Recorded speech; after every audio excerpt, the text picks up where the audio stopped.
everybody, Rob here from Westmount Photography. So if you're bringing your newborn in for some newborn portraits, there's two things I want to let you know. First of all, I want to talk a little bit about my style of newborn photography and how I believe newborns ought to be photographed.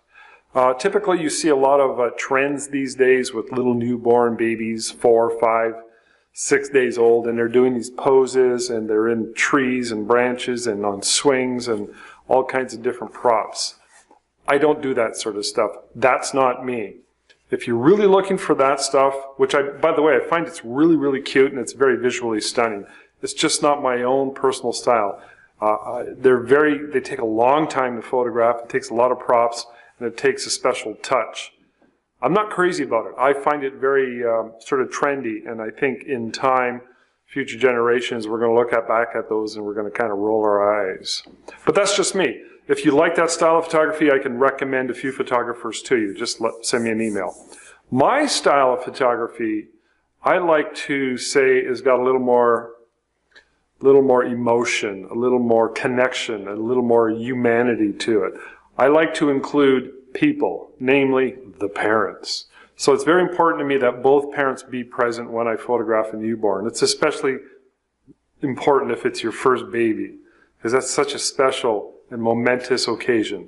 So the poses I like to use involve holding the baby, looking at the baby, holding the baby close, snuggling, baby parts. These are all things that are reflective of what goes on in our lives when we have a newborn baby in our life. Dad looking at the baby, mom looking at the baby, mom holding the baby in close, kissing the baby, baby parts, fingers, toes, noses, lips, chins, eyes, ears, all those things which are pretty cute and pretty fascinating. Of course, always combined with dramatic lighting that really enhances that particular style of photography. To me, that look is timeless. Over the generations, 50 years ago, 100 years ago, 100 years from now, it'll still be something that will be of value. So it's kind of a classic look, and that's the way I like to shoot newborns. Second thing I want to talk about is preparation. Newborn sessions will take 1 to 2 hours, so you have to sort of be prepared for it. Bring food, and don't worry about the baby's behavior. If you show up and you fed the baby 45 minutes ago and the baby's hungry again, I highly recommend you feed the baby again. Don't get too rigid on the schedule. Oftentimes it happens. Parents will show up and for whatever reason the baby wants more food. We're going to take the time out for the baby. If the baby poops or pees, which they do 99% of the time, it's okay. It's very, very important that you guys relax and are in a calm state. Don't feel bad for me if the baby craps all over the place. I've seen it a million times and I don't mind it. It's all right by me. We have blankets and towels that we put out to catch most of it. And sometimes it makes a cute picture when you see a little baby boy pee. Woo! It's like a fountain.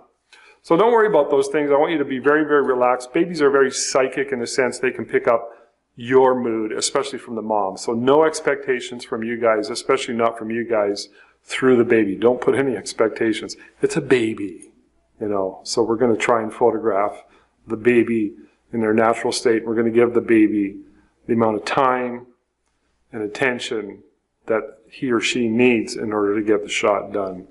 So if the baby starts crying, we stop, we take time out, hold the baby, feed the baby, do whatever we need to do. But with enough time and patience, we're going to get some amazing pictures. Most of the time, it goes pretty smooth. But we're dealing with newborns, so Murphy is always lurking around the corner. It's going to be pretty warm in the studio too, because babies do not like cold air. Okay, so I like to use hot water bottles and heaters to keep the air in the environment where the baby is going to be photographed nice and warm. One more item too. I like to photograph, I like contrast little babies against dads. Some dads are very uncomfortable taking their tops off, but most of the time they understand, and once they get the idea, they sort of go along with it because it's not so bad. My lighting makes them, it flatters their bulk, it bulks them up, and if they're worried, maybe they got a little tummy or something like that, which happens, that won't show at all. So So I like lots of skin, and you can see some of the samples I'm showing here. There's oftentimes the family, mom and dad and the baby, they almost look naked. They're not, but they look that way. So lots of skin. Sometimes there's a little 2 or 3 year old in the picture too. And so that's a look that sort of is very popular. I'm not saying you have to go with that look, but it's one option. It's an option that I certainly like photographing. White is a good combination as well as black. So if you have tattoos and stuff, which are pretty popular these days, I say show them off. They're part of who you are. And we're just going to light accordingly and make it all happen. So that's the way I photograph newborns. That's the way I feel newborns ought to be photographed. If you have any other questions, by all means, send us an email. And if you're considering getting something for a wall at home, maybe in the baby's nursery or in your bedroom or in the family room, measure the size of the wall or take a snapshot or do both and let us know, and we can talk about some ideas. All right. I hope this has helped. Thank you. Bye now.